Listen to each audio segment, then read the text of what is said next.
देखिएगा अपन पढ़ा रहे थे, क्या पढ़ा रहे थे भाई, सेट डार्वेंसी का ही। देखिएगा कहता है डाइकार्टिलिडन, क्योंकि बीज दो प्रकार के होगा, पहले डाइकार्टिलिडन होगा, दूसरा क्या होगा आपका मोनोकार्टिलिडन। तो डाइकार्टिलिडन में क्या होगा, एंडोस्पर्मिक सीड होगा, और दूसरा क्या होगा आपका नॉन एंडोस्पर्मिक सीड। तो एंडोस्पर्मिक में कौन होगा आपका कैस्टर आएगा और फोरोक्लास्ट, और कौन आएगा आपका कैस्टर एप्पल आएगा। नॉन एंडोस्पर्मिक में कौन आएगा, आम आएगा, मटर आएगा, चना, कौन आएगा आपका चना आएगा, सूर्यमुखी आएगा, और कौन आएगा आपका कैप्सिला। ये कौन सा प्लांट है, डाइकार्टिलिडन का। दूसरा लिखिएगा मोनोकार्टिलिडन का सीड। कैप्सिला होता होगा कुछ। अब लिखिएगा मोनोकार्टिलिडन का बीज, मोनोकार्टिलिडन। अब लिखिएगा मोनोकार्टिलिडन का बीज। अब इसका एग्जांपल देखते हैं। एक बीज पत्रीय पौधे, तो उसमें भी क्या होगा, सीड होगा, और क्या होगा नॉन एंडोस्पर्मिक। तो एंडोस्पर्मिक लिखिएगा मक्का, धान, गेहूं। क्या होता है भाई, मक्का, धान, गेहूं, नारियल, ये सब क्या होगा एंडोस्पर्मिक सीड होगा। प्याज और ताड़, प्याज और ताड़ मतलब खजूर, ये एंडोस्पर्मिक सीड होगा। नॉन एंडोस्पर्मिक के लिखिएगा आर्किड और वाटर प्लेटन, आर्किड और वाटर प्लेटन। इसीलिए सबसे छोटा बीज किसका होता है, आर्किड का बीज होता है। दूसरा और कौन होगा, वाटर प्लांटेनन होगा। कौन होगा भाई, वाटर प्लांटेनन होगा। प्याज ताड़, हाँ ताड़ है ना यार, खजूर वाला। ठीक, तो देखिएगा ये मोनोकार्टिलिडन का प्लांट है। कौन सा प्लांट है, मोनोकार्टिलिडन का। क्वेश्चन पूछा मक्का, धान, गेहूं और नारियल, प्याज और कौन होगा ताड़, ये सभी क्या होगा एंडोस्पर्मिक सीड होगा। कौन सा होगा, एंडोस्पर्मिक सीड। वहीं पास अगर क्या है नॉन एंडोस्पर्मिक सीड, उसमें कौन होगा आर्किड, वाटर और प्लांटेनम होगा। ये सब क्या होगा नॉन एंडोस्पर्मिक सीड होगा।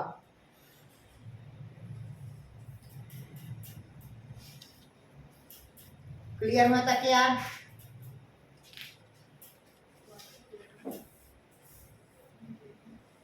हो गया तक के। अब हेडिंग डालिएगा बीज प्रसुप्ति का कारण। अब बीज डार्मेंसी पीरियड में क्यों चला जाता है, उसका कारण क्या है। तो लिखिएगा डार्मेंसी पीरियड का कारण,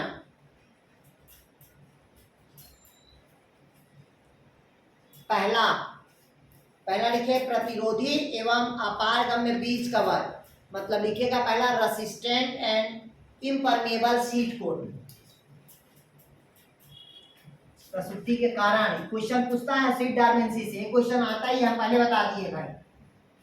पहला क्या लिखेंगे भाई आप लोग, resistant and incompletable seed code, resistant and impermeable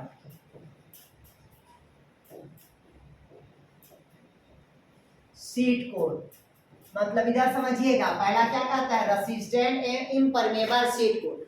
कहता है प्रतिरोधी एवं अपारगम्य बीज कवर, मतलब प्रतिरोधी है, मतलब बैक्टीरिया वायरस को अपने शरीर में आने नहीं देता, पहला। दूसरा कारण क्या होता है, इम्परमेबल होता है, मतलब जल को अवशोषण की क्षमता नहीं होती, क्योंकि बीज कवच क्या होती है, मोटी परत होगी। जब बीज कवच मोटी परत होगी तो जल का अवशोषण करेगा क्या, नहीं करेगा। तो वो बीज कौन सा अवस्था में चला जाएगा, प्रसुप्ता अवस्था में चला जाएगा। जैसे एग्जाम्पल लिखिएगा, लिखिए इसका एग्जाम्पल, लेग्यूमिनेसी पौधा, मालवेसी पौधा, सोलेनेसी पौधा के बीज में होता है। इसका बीज क्या होता है, कठोर होगा। लिखिएगा लेग्यूमिनेसी पौधा, मालवेसी पौधा और सोलेनेसी पौधा के बीज क्या होता है भी आपका, resistant and impermeable seed coat होगा। मतलब इसका बीज कवच क्या होती है, मोटी होती है। और लिखना तो लिख लीजिएगा अम्बेलिफेरी, धनिया का भी।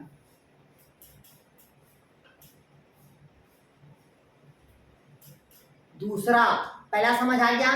दूसरा कहता है बीज कवच का ऑक्सीजन के प्रति अपारगम्य होना, मतलब सीड कोट, लिखिएगा seed coat impermeable to oxygen. दूसरा हाँ मतलब ऑक्सीजन के प्रति बीज क्या होता है, अपारगम्य होगा। मतलब बीज जो होता है वो ऑक्सीजन को एब्जॉर्ब नहीं कर पाता। क्यों? क्योंकि इसके बीज के ऊपर मोटी क्या होती है, परत होती है। ये देखिएगा ऐसे रहता है ना, कांटा कांटा वाला, देखिए पौधा बीज लटकना रे। यस सर, बचपन में मारते थे सर, अभी भी मारते हैं किसी को। अभी मिलता नहीं है। अरे अभी आप वो बचपना चला गया, आप कहाँ बुढ़ापा में क्या खोज रहे हो। ठीक, तो पहला seed coat impermeable to oxygen, मतलब ऐसा पौधा ऑक्सीजन के प्रति क्या होता है, अपारगम्य होते हैं। मतलब वो जल को और ऑक्सीजन को एब्जॉर्ब नहीं कर पाता। क्यों? क्योंकि इसकी बीज कवच क्या होती है, मोटी होती है। एग्जाम्पल लिखिएगा, जैंथियम का पौधा लिखिएगा, जैंथियम का पौधा।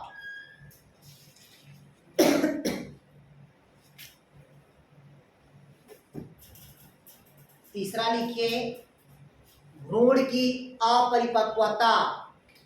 तीसरा लिखिए, भ्रूण की अपरिपक्वता, मतलब इनकम्प्लीट डेवलप्ड लिखते हैं ना, इमेच्योरिटी ऑफ एम्ब्रियो। लिखिएगा, immaturity of embryo. Immaturity of क्या होता है भाई, एम्ब्रियो। मतलब भ्रूण का क्या होना, अपरिपक्वता होना। मतलब भ्रूण अगर कंप्लीट डेवलप्ड नहीं हुआ है तो अंकुरण होगा क्या, नहीं होगा। इसका एग्जांपल लिखिएगा, आर्किड और जिंगो बाइलोबा। लिखिएगा, आर्किड का बीज और जिंगो बाइलोबा, जिम्नोस्पर्मिक का प्लांट।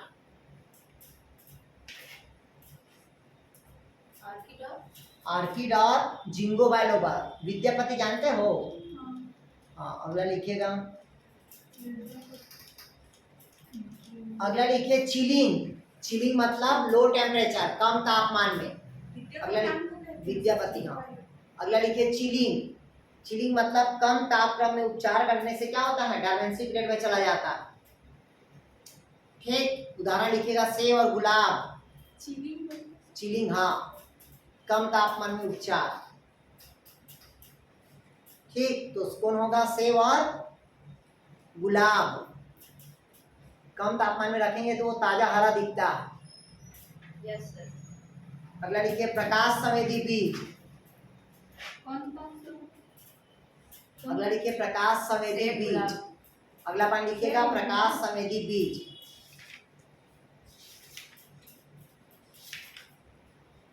अगला लिखिएगा, प्रकाश संवेदी बीज। क्या लिखेंगे भाई, प्रकाश संवेदी बीज।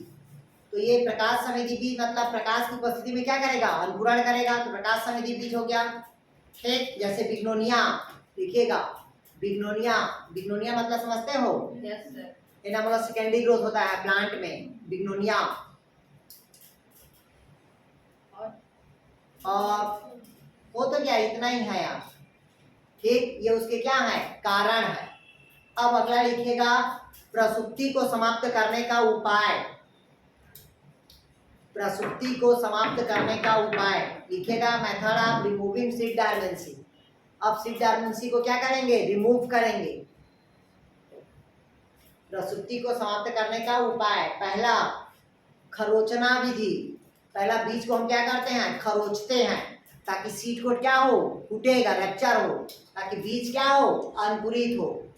पहला खरोचना, जैसे कद्दू करेला कुमड़ा का बीज मोटा रहता है ना, तो उसको स्क्रैच करते हैं नाखून से, तभी क्या होता है, अंकुरण होता है। दूसरा लिखिए, कम ताप उपचार द्वारा।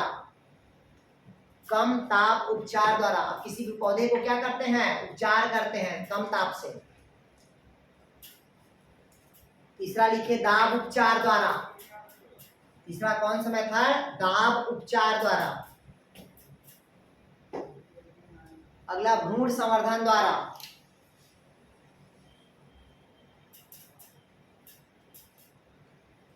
ठीक, कल मैं आप लोग को बीज का अंकुरण पढ़ा दिया हूँ। सर वो खाने वाला तो नहीं पता है। ठीक, क्या पढ़ा डाला हूँ फैमिली में ही। नहीं सर, मैं बताया हूँ फैमिली में पढ़ा दिया हूँ, बोल रहे हैं तो बीज के कौन से भाग को खाया जाता है, इपिकार्प, मीजोकार्प, पेंडोकार्प। बाहर के भाग को खाया जाता है, इपिकार्प कहलाता है। मध्य भाग को कहलाएगा वो मीजोकार्प कहलाएगा, और अंदर नारियल के अंदर भाग को खा लाता है वो क्या कहलाएगा, एंडोकार्प कहलाएगा। ठीक, जैसे बीज का कौन, आम का कौन सा भाग कहा जाता है? मीजोकार्प कहा जाता है। नारियल का कौन सा भाग कहा जाता है? एंडोकार्प। ठीक, आया समझ में? यस। ठीक, तो ये हो गया आप लोग का क्या होता है अभी आपका बीज, सीड, डॉर्मेंसी और प्रसुप्ता अवस्था हो गया। अब थोड़ा सा लिखेंगे सीड का अंकुरण, बीज अंकुरण क्यों होता है उसका एक सिस्टमेटिक सीक्वेंस लिख लीजिए, फिर अंतिम हो जाएगा। अब देखते हैं, ध्यान सुनिएगा आरती, इधर देखिएगा, कहता है सीड का जर्मिनेशन, मतलब बीज कैसे अंकुरण करता है। तो सर्वप्रथम देखिएगा लिखा है आपका कोई भी बीज पे भाई सॉइल के सरफेस में है बीज, तो वो कौन सा कंडीशन पे होता है? इनएक्टिव होता है। कौन इनएक्टिव होता है? तो फाइटोक्रोम, क्योंकि मैं आप लोग को दो प्रकार आया था फोटोमॉर्फोजेनेसिस में, पहला फाइटोक्रोम और दूसरा क्रिप्टोक्रोम। तो क्रिप्टोक्रोम बताया था मैं आप लोग को क्या होता है ब्लू लाइट के लिए, और फाइटोक्रोम किसको होता है? Red light. तो सर्वप्रथम एटमॉस्फेयर से कौन सा लाइट आया? Red light. जैसे ही पौधा का बीज रेड लाइट को क्या करेगा? एब्सॉर्ब करेगा, तो जो फाइटोक्रोम होगा वो क्या हो जाएगा? एक्टिव कंडीशन होगा। क्या होगा भाई? एक्टिव हो जाएगा। जैसे एक्टिव होगा तो आप कैल्शियम को क्या करेगा? वो ट्रांसलोकेशन करेगा, स्थानांतरण करेगा। किसको? कैल्शियम को। जैसे कैल्शियम को स्थानांतरण करता है तो पौधे के बीच में क्या रहेगा? कैल्मोडुलियम मेडिएशन होगा। क्या होगा भाई? कैल्मोड्यूलिन मेडिएशन होगा। ये याद रखना है, कैल्मोड्यूलिन ये बीज अंकुरण के समय क्या करता है? काम आता है, कंपाउंड है। फिर अगला होता है, फिर उसके बाद कैल्मोड्यूलिन के बाद क्या बनेगा? प्राइमरी लाइट रिएक्शन होगा। फिर कौन होगा? सेकेंडरी लाइट रिएक्शन होगा।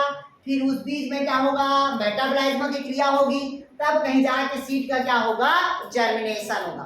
केवल दो चीज को याद रखना है, पहला क्या होगा?